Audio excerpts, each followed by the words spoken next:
What's up? What's up, guys? How's it going? Today is a pretty bittersweet day. No longer working at home shop. Today is move-in day at the new shop. January 1st, 2025. Got a full-time employee now, part-time employee or two. Definitely outgrew the last situation. So shopped the Christmas and New Year's sales, bought a lot of new tools that I got in the back. I'll show you guys once I get it all unpacked and show you around the new shop. And we'll get the cars moved over tomorrow and start working on stuff.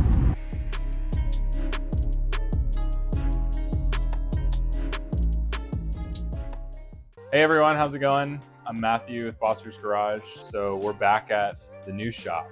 You guys haven't seen this before, but we'll give you a quick walk around. We've got a little work area here, bench, vise, toolbox. Gives us a good amount of space to, break stuff down and work on bigger stuff that's not on the car. We've obviously got the 66 Fastback over here that we have set up. Joseph was able to get this set up first day we brought it in, drop out all the front suspension, the rear axle, and get this thing pretty much stripped down, ready for big metal work. We'll come back to this in a second, show you the rest of the shop.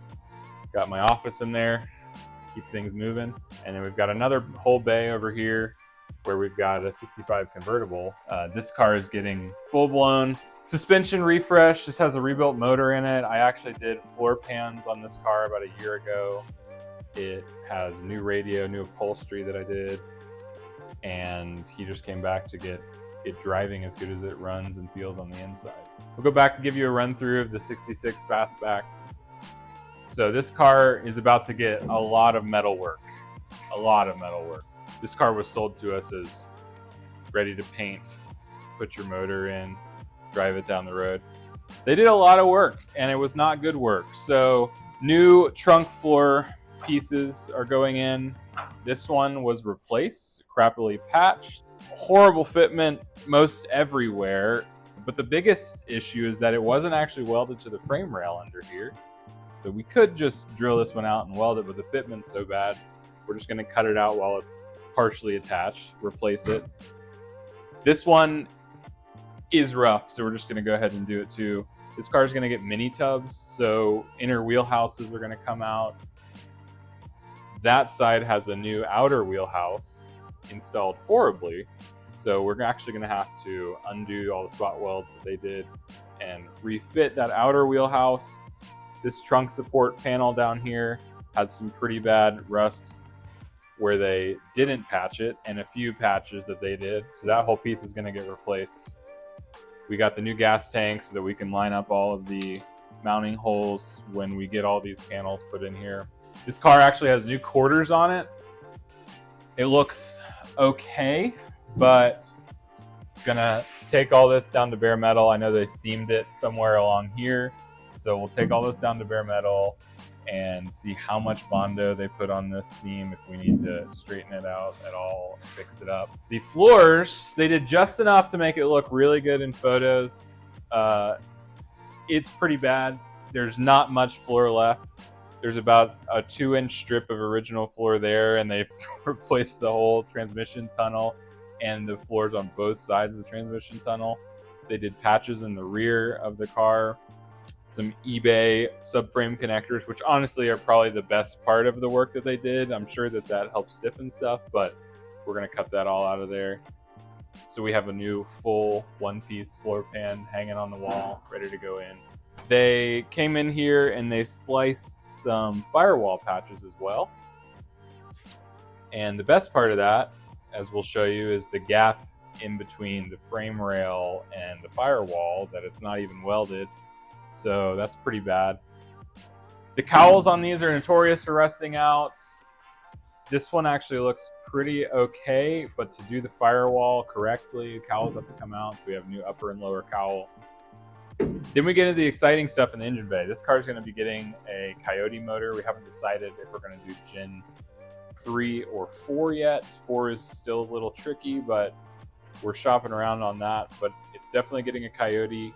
And we ordered the full Mustang-specific subframe IFS their 4-link rear end with a Watts link and a 9-inch. So everything new underneath the car. But what's cool about the Mustang-specific stuff is front frame rails get completely replaced. So from radiator support all the way back to where the original frame rails in are replaced, welded to the floor like original, but they have a built-in subframe connector that goes back to the front leaf spring pocket bolt.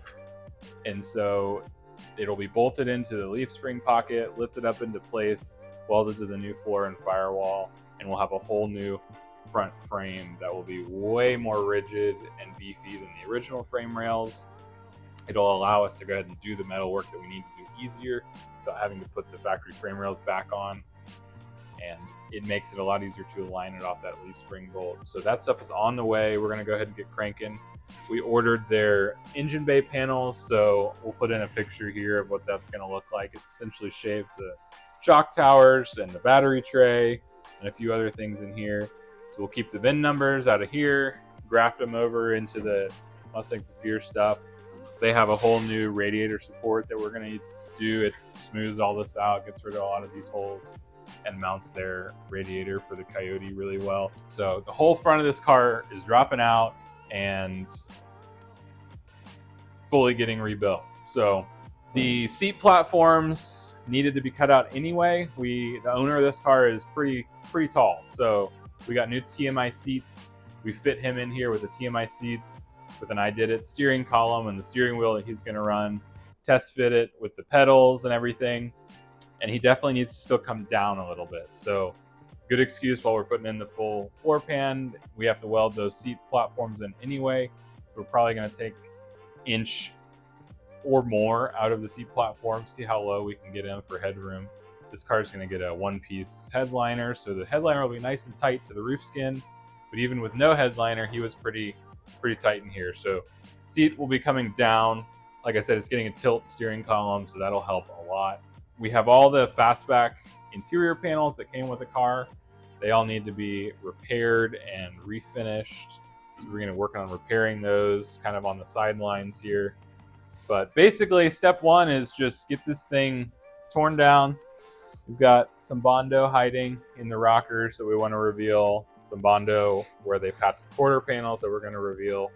The doors are at the body shop getting epoxy primer. They found a few holes in those as well that we need to patch.